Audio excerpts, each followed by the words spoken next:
Learn easy. Subscribe Learn Easy channel.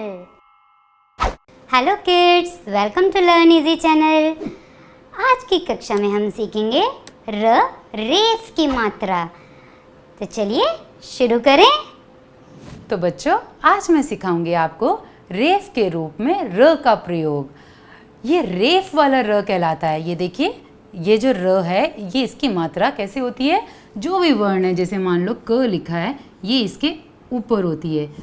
ये देखिए इस तरीके से, ये इसको कहते हैं रेफ की मात्रा। क्या कहते हैं इसको? रेफ वाला र।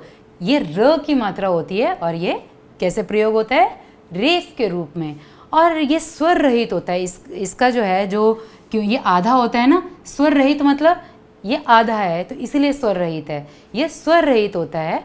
और जो भी शब्द हम इसको इस र के साथ प्रयोग करते हैं, तो शब्दों में इसका प्रयोग होते समय इसके उच्चारण के बाद वाला जो वर्ण होता है, उसके ऊपर ये मात्रा लगाई जाती है। तो चलिए अभी मैं आपको कुछ एग्जाम्पल देके कुछ बताऊंगी, जिससे कि आपको और अच्छे से समझ आ जाएगा।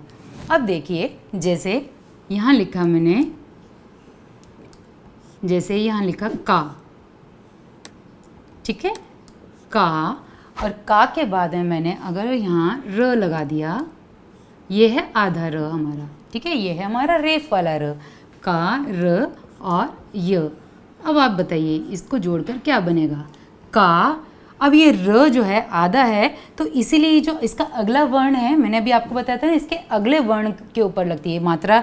इसका उच्चारण तो पहले आता है, और पर ये लगती मात्रा कहाँ है इसकी? इसके बाद वाले वर्ण के ऊपर। जैसे कार्य, अब मैं र की आवाज़ पहले आ रही है और य की बाद में आ रही है, तो ये र कहाँ लगेगा? इसके ऊपर। कार्य। ये देखिए, का, र्य। ये रेफ वाली मात्रा जो है, ये कहाँ लगती है? जब ये र की साउंड आती है, जब र की आवाज़ आती है, उसके बाद वाला जो वर्ण होता है, ये मात्रा उसके ऊपर लगती है। अब ये देखिए, मैं एक तो और आपको एग्जाम्पल देके बता दूं। जैसे ग, र, म। अब आप देखिए, अब ये गर्म तो नहीं, गर्म कैसे बोलेंगे हम? गर्म। बोलिए मेरे साथ, गर्म। र की हल्की सी आवाज़ आ रही है ना, तो ये र जो है कहाँ होगा? ये रेफ वाला र है और इस म के ऊपर लगेगा। देखिए किस प्रकार लगता है ये? गर्म। ये देखिए, र की आवाज़ पहले आई और फिर म की आवाज़ आई। गर्म। कैसे बोलेंगे इसको? गर्म। अब आगे देखिए, इसके बाद जैसे मैंने लिखा स, र, और इसके बाद प। अब इसको जोड़िए, सर्प। अब ये र आधा है, तो इसकी हल्की सी आवाज़ तो आएगी। अब इसको सरप तो हम नहीं बोलेंगे, क्या बोलेंगे? सर्प। र की आवाज़ पहले आई और प की बाद में, तो ये र कहाँ चला जाएगा? प के ऊपर। सर्प। ये देखिए, सर्प। यहाँ देखिए कहाँ आई है रेफ की मात्रा? हमारे इस प के ऊपर। इस प के ऊपर हमारी रेफ की मात्रा आ गई। अब एक और मैं आपको बता दूं, जैसे ये लिखा है गर्व, ग, र, व। अब इसको मैं गर्व तो नहीं बोलूँगी, र हल्की से आवाज़ आ रही है, र, क्योंकि र आधा है हमारा, तो इसीलिए हमने इसको कैसे इस्तेमाल किया? गर्व। कैसे बोलेंगे? गर्व। र की हल्की से आवाज़ आई, तो हमने इस र को कहाँ प्रयोग किया? व के ऊपर। तो ये देखिए कैसे हम लिखेंगे इसको? गर्व। ये देखिए इस प्रकार लिखेंगे, गर्व। अच्छा, एक और चीज़ मैं बता दूं, अगर कोई मात्रा वाला शब्द होता है, मान लो मात्रा आती है कहीं किसी, जैसे अब इनमें तो मात्रा नहीं है, कहीं अगर बाद में मात्रा आती है कोई भी, तो ये रेफ जो है उस मात्रा के ऊपर लगता है। जैसे मैं आपको एक एग्जाम्पल बताती हूँ। जैसे ये लिखा है दू, र, गा। अब आप देखिए, दुर्गा, दुर्गा, दुर्गा लिखा हुआ है।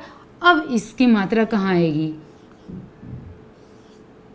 अब ये ग के ऊपर नहीं आएगी मात्रा, ये कहाँ आएगी मात्रा?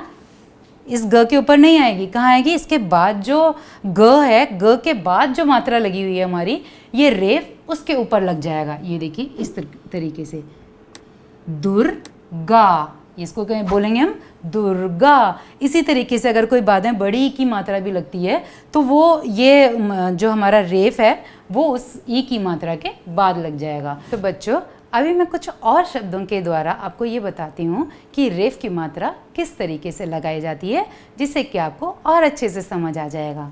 तो देखिए, यहाँ देखिए पहला शब्द क्या लिखा है, दर्शन। अब आप यहाँ देखिए र की आवाज़ कहाँ आ रही है, दर, द के बाद आ रही है र की आवाज़ और श से पहले आ रही है। तो कहाँ आ गई है, इसकी रेफ की मात्रा कहाँ है, श के ऊपर, दर्शन। अगला शब्द देखिए, मार्ग। र के बाद ग की आवाज़ आ रही है, तो इसीलिए कहाँ आ गया ये, ग के ऊपर, मार्ग। यहाँ देखिए सूर्य, र पहले आया और फिर य की आवाज़ आई, सूर्य, तो ये रेफ कहाँ आ गया, य के ऊपर। अब यहाँ देखिए पर्वत, पर्वत, अब प के बाद र की आवाज़ आ रही है और उसके बाद व की आवाज़ आ रही है। र की हमारी हल्की सी आवाज़ आ रही है, आप देख रहे हैं सब में कितनी हल्की सी आवाज़ आ रही है र की, तो इसीलिए ये र जो है हमारा रेफ के रूप में प्रयोग हुआ है, पर्वत। तो यहाँ पे व बाद में आया और र की आवाज़ पहले आई है, तो इसीलिए ये व के ऊपर है, पर्वत। सर्दी, अब आप यहाँ देखिए, जैसे कि मैंने आपको पहले भी बताया था कि जब भी लास्ट में आखिर में जो भी मात्रा होती है, चाहे वो आ की मात्रा हो या ई की मात्रा हो, अगर उसके तब रेफ की मात्रा लगानी होती है तो वो उस मात्रा के बाद प्रयोग की जाती है। देखिए यहाँ किस तरीके से बाद में ये देखिए बाद में प्रयोग की गई है। यहाँ पर सर्दी, स के बाद र की आवाज़ आ रही है, फिर दी की आ रही है, पर ये हमने रेफ कहाँ लगाया, ये रेफ की मात्रा हमने ई की मात्रा के बाद इस्तेमाल किया, सर्दी। इसी प्रकार देखिए गर्मी में भी इसी प्रकार से हमने किया है, गर्मी, और यहाँ देखिए मी के बाद हमने रेफ की मात्रा का प्रयोग किया है। यहाँ देखिए पार्क, मुर्गी, यहाँ भी देखिए रेफ की मात्रा ई की मात्रा के बाद आई है। शर्म, नर्म, मूर्ख, दर्द, अब द के बाद र की आवाज़, फिर दर्द। तो देखा बच्चों, अब तो आपको और अच्छे से समझ आ गया होगा इस रेफ की मात्रा का प्रयोग किस प्रकार किया जाता है। तो चलिए अगली कक्षा में कुछ और नया सीखने के साथ मिलेंगे, तब तक के लिए bye. Learn easy. Subscribe Learn Easy channel.